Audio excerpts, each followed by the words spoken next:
Bienvenidos nuevamente a Value Academy Perú. El día de hoy voy a hacer un análisis fundamental de cuál es el mejor banco que existe en el Perú. Vamos a determinar si es el BCP o el Interbank, analizando las acciones respectivas, que es Credit Corp con las siglas de BAP y por otro lado IFS. Para este video sí les pediría por favor que puedan o compartirlo, comentar o suscribirse, porque me van a ayudar mucho para crecer en este canal. Y lo digo porque la información que les voy a proporcionar el día de hoy he tenido que investigarla y validarla, ya que al hacer una búsqueda simple por YouTube he encontrado que no existe un video en español que lo explique de la manera que voy a explicar el día de hoy. Les voy a compartir una metodología para analizar acciones bancarias, ya que para hacer un análisis fundamental de bancos es muy distinto que hacer un análisis fundamental de una empresa comercial cualquiera. Comencemos. Entonces, para empezar voy a presentarles el contenido de lo que voy a hablar el día de hoy. He dividido este video en 4 partes, o quizás 5. La primera parte va a ser, vamos a hablar del background de las empresas, una introducción a cada empresa. Voy a explicar el negocio de los bancos en sí, de una manera sencilla. Luego voy a pasar a analizar los principales indicadores para determinar si un banco va funcionando bien o mal. Y por último, la valorización de cada empresa. Además de estas partes, voy a regalarles un análisis técnico de cómo es que se puede hacer dinero con los bancos, puesto que en el tema de los bancos es distinto, como le dije en un inicio, a una empresa comercial. Sí se puede hacer dinero, si bien es cierto, los bancos, las acciones bancarias son más para mantener el dinero, sobre todo para recibir dividendos y acciones a largo plazo. También se puede hacer trading a corto plazo, y eso es algo que les voy a mostrar al final de este video. Bien, para empezar, ¿quiénes son los dueños de los bancos? Por un lado tenemos a Credit Corp, al gran Dionisio Romero, de lo cual, si eres de Perú, probablemente has escuchado muchos escándalos de este señor. Y por el lado derecho tenemos al Interbank, al gran maestro y, si no me equivoco, el hombre más rico del Perú, Carlos Rodríguez Pastor. ¿Qué es lo que hay que ver aquí? ¿Cuál es la historia de estos dos personajes, ¿no? Y lo que me va a importar a mí para hacer una buena inversión es si es que han tenido escándalos o no. Sabemos que por el lado de Dionisio Romero lo tenemos, y de Carlos Rodríguez Pastor quizás hable muy poco. Sin embargo, actualmente el que está tomando la gerencia es el señor Gianfranco Ferrari. Tiene una línea de carrera amplia en ese sector, es actualmente director de Mi Banco y ha sido también gerente general del BCP Bolivia. Por lo tanto, tiene amplia experiencia en el sector. Por otro lado, tenemos a Carlos Rodríguez Pastor, que está siguiendo la línea de negocio de su padre, que fue fundador del Interbank. Hay muchas expectativas por parte de estos dos señores, y si habría que evaluar hasta este punto cuál tiene mejor rating, yo me iría por el lado de Carlos Rodríguez Pastor, emprendedor y millonario peruano. Sin embargo, por el lado de Gianfranco Ferrari no se sabe hasta ahora ningún escándalo, y por ese lado, al parecer, va a mejorar la imagen que tiene ahora el Credit Corp o BCP. Ahora, ¿cuál es la línea de negocio de estas dos grandes conglomerados en Perú? Los más grandes e importantes y poderosos. Por el lado del Credit Corp tenemos que abarca no solo el BCP, el banco BCP, sino también Mi Banco. Es un broker también, banca de inversión, como Credit Corp Capital, y también tiene seguros, ¿no? Que es Prima FP, Pacífico, entre otros. Por el lado de Intercorp tenemos Intercorp Financial Service, que es lo que vamos a analizar hoy. Lo demás es el rubro comercial, el cual ya he hecho un video anterior y probablemente haga un video para actualizar qué es lo que ocurre con esta empresa el día de hoy. Bien, Intercorp Financial Service, de manera similar a Credit Corp, posee el banco Interbank, también su línea de seguros con Interseguro, y también es un broker de banca de inversión con Inteligo.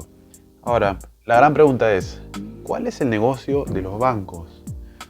¿Cómo es que un banco hace dinero? Entonces tenemos al banco como ente principal, al lado izquierdo la persona natural, que seríamos cada uno de nosotros, y al lado derecho una persona jurídica o un negocio comercial, para este ejemplo. Entonces, ¿cómo funciona esto? Nosotros hacemos depósitos a los bancos, ponemos todo nuestro dinero ahí o parte de ese dinero. El banco, ¿qué es lo que hace? Usa ese dinero que le hemos depositado para prestarlo a crédito a estas personas jurídicas o negocios comerciales que necesitan capital para desarrollar su negocio. Sí.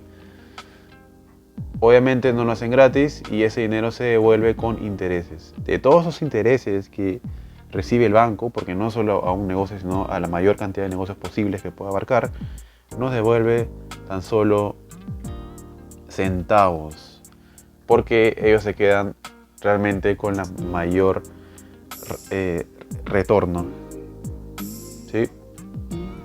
A esto también se le conoce como el spread bancario, que si probablemente en las noticias hemos escuchado que en Perú es uno de los países que tiene el spread más alto de Latinoamérica.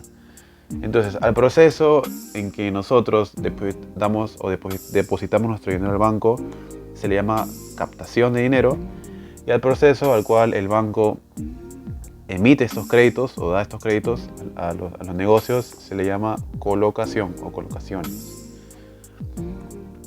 Bien, ahora, ¿cómo hacen dinero los bancos? Ahora, pasando ahora sí al análisis fundamental, voy a explicar un poco esto. Entonces, vamos a analizar la estructura de créditos de estas dos empresas, empezando por Credicorp. Entonces, esta información yo la he extraído, obviamente, de los estados financieros auditados de la SMB, la Superintendencia de Mercado de Valores. Es una fuente gratuita. Sin embargo, este cuadrito lo he elaborado yo para propósito de este video. Entonces tenemos la cartera de créditos del Credicorp al año 2020, que se subdivide en 5 tipos de créditos, vamos a decirlo así. Los créditos vigentes, que son todos los créditos que existe o que ha emitido el Credicorp. Tenemos también los créditos reestructurados y refinanciados, que quiere decir que por alguna razón se ha cambiado el plazo o la tasa de interés o el número de cuotas de este pago. Se ha cambiado en sí la estructura del préstamo. Luego tenemos los créditos vencidos, que son todos los créditos que se han emitido, pero que ya venció el plazo de pago, pero menor a 90 días.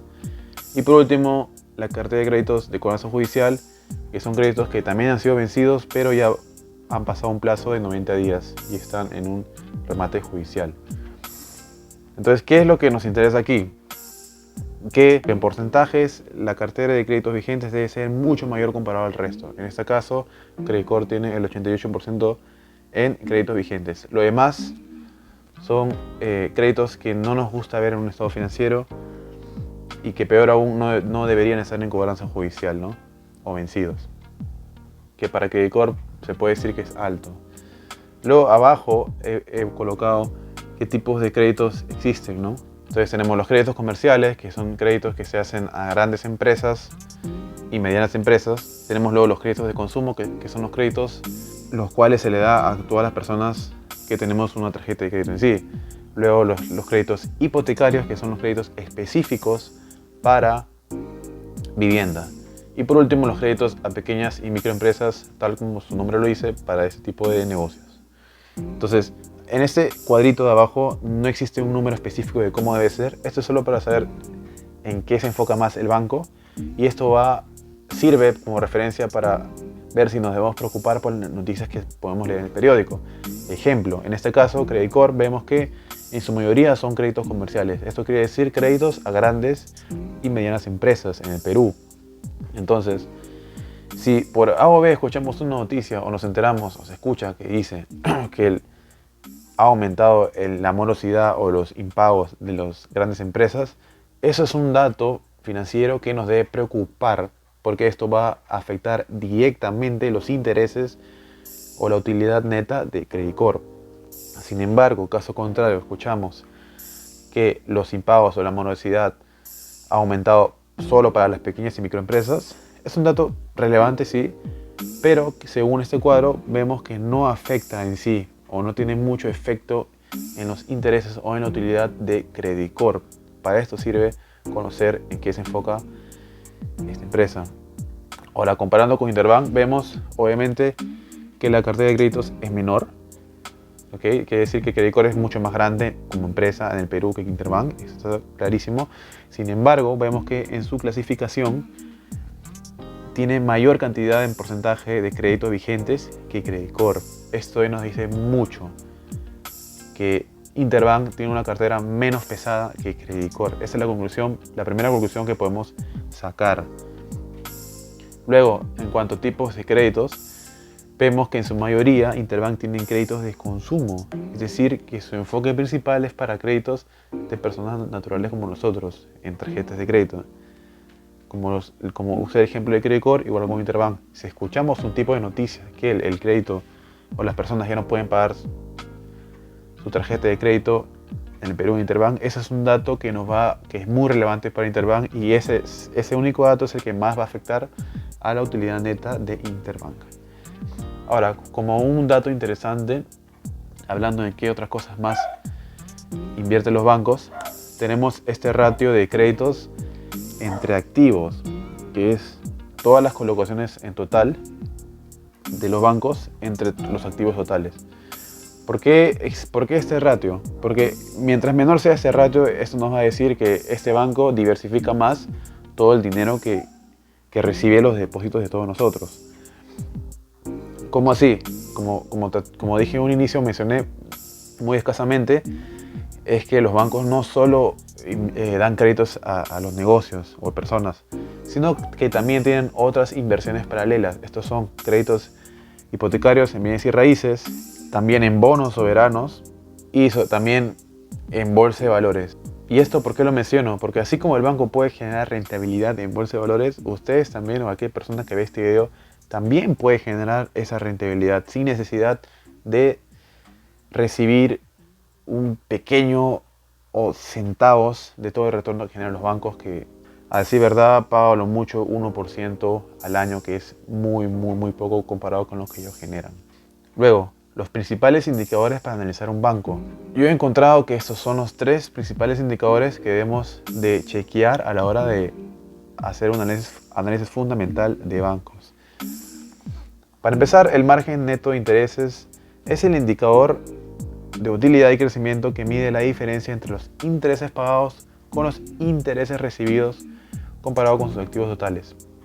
Repito esto último, es la diferencia entre los intereses pagados, o sea, los intereses que se le da a todos los que han depositado su dinero ahí, con todos los intereses que el banco recibe de los préstamos que ha hecho en los negocios.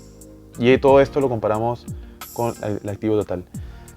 Como le mencioné también en un inicio, el spread bancario en el Perú es uno de los más altos, y de hecho lo normal que se vea es que supere el 4%, que el margen neto de intereses, el NIM, sea mayor al 4%.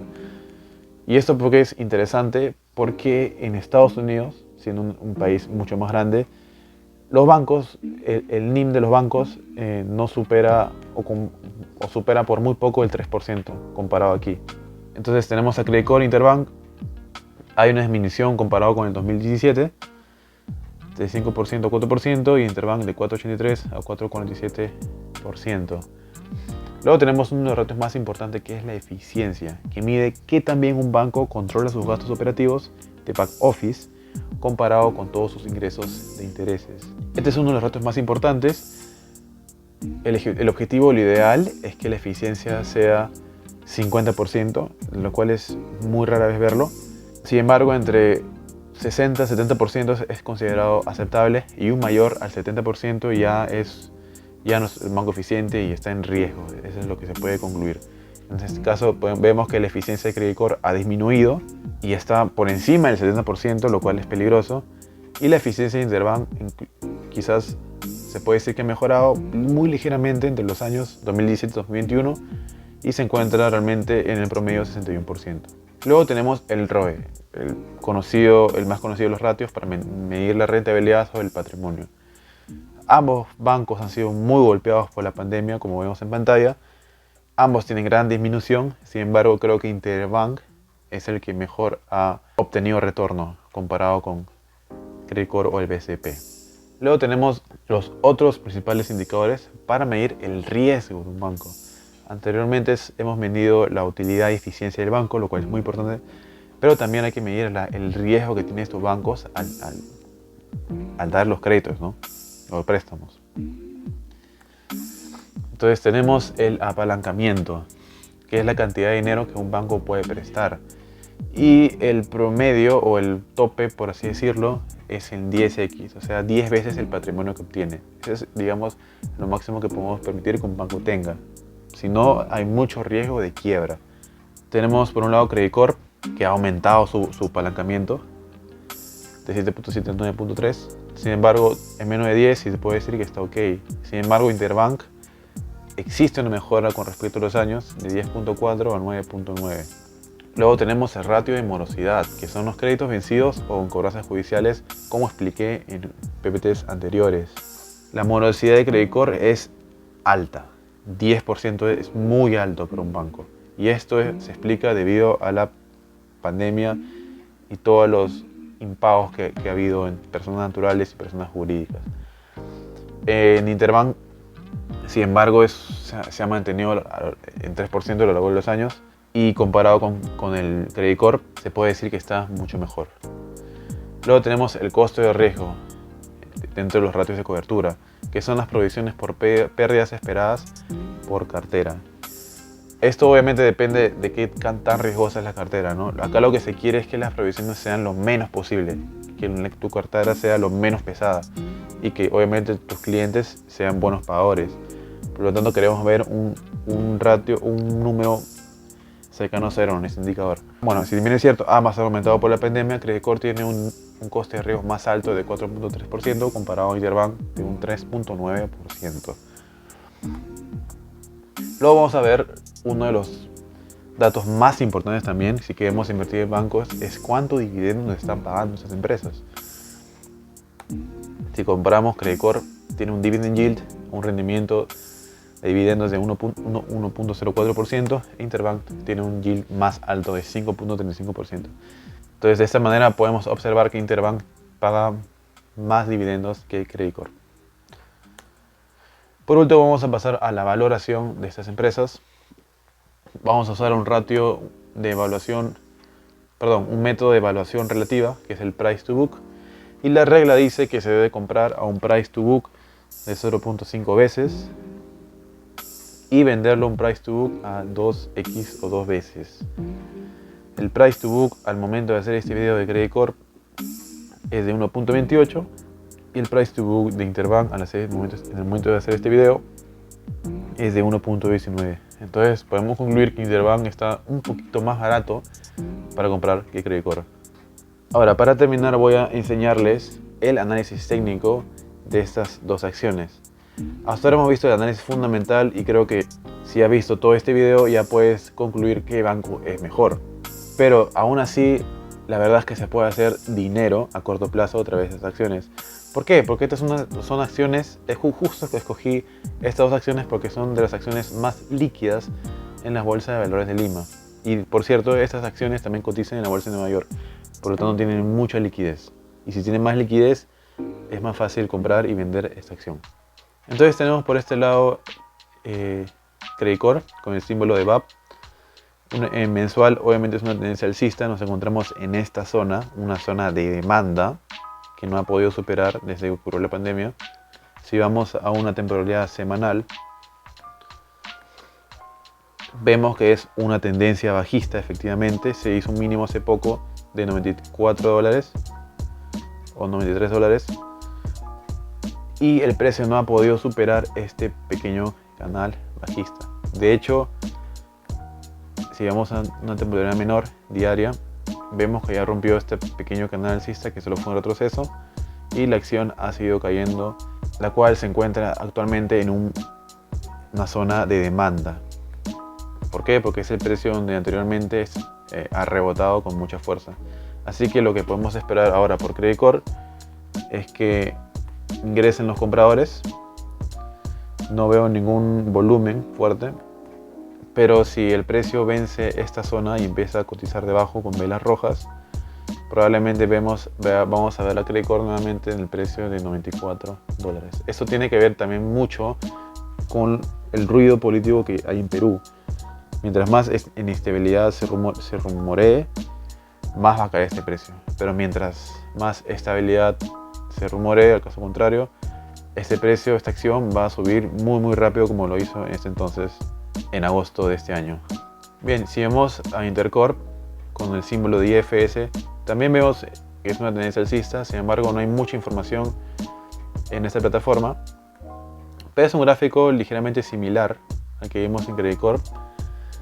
Actualmente se encuentra en una tendencia semanal bajista, con un último mínimo hace algunos meses de $18 aproximadamente. Ha intentado hacer un nuevo máximo, no ha podido superar ese canal bajista y actualmente está rompiendo este pequeño intento de subida con esta vela envolvente bajista muy fuerte. Lo más probable es que yo voy a ver el precio a este nivel de $23 aproximadamente, quizás menos, hasta $21. Posiblemente entre la demanda en esta zona azul que he trazado de $20. Pero para una inversión más a largo plazo de esta acción, yo esperaría que me rompa con claridad este canal, lo cual no ha podido hacerlo hasta ahora. Entonces hay que tener mucho cuidado con esta acción. Si genera retorno, como vimos, después de este mínimo, hasta el último máximo que hizo, generó un retorno del 56%. En algunos meses es muy alto, y en las últimas semanas, desde el 15 de octubre, se hizo un retorno de 18%. Entonces quiere decir que sí se puede hacer dinero en estas empresas. Estas son las más líquidas, por eso las que he elegido a comparación de los demás bancos que existen en el Perú. Pero hay que tener mucho cuidado porque quizás ahora no es el momento perfecto. Yo esperaría más caídas debido al ruido político. Sin embargo, las zonas de demanda son estas y habría que esperar la confirmación para volver a entrar en compra en estas acciones. Y bien, hasta ahí el video de hoy. Espero les haya gustado. Esta es información de la que muy poco se habla, pero se la estoy regalando a ustedes que se han quedado hasta el final de este video. Sin más que decir, si te ha gustado este video, no te olvides comentar, suscribirte y darle like.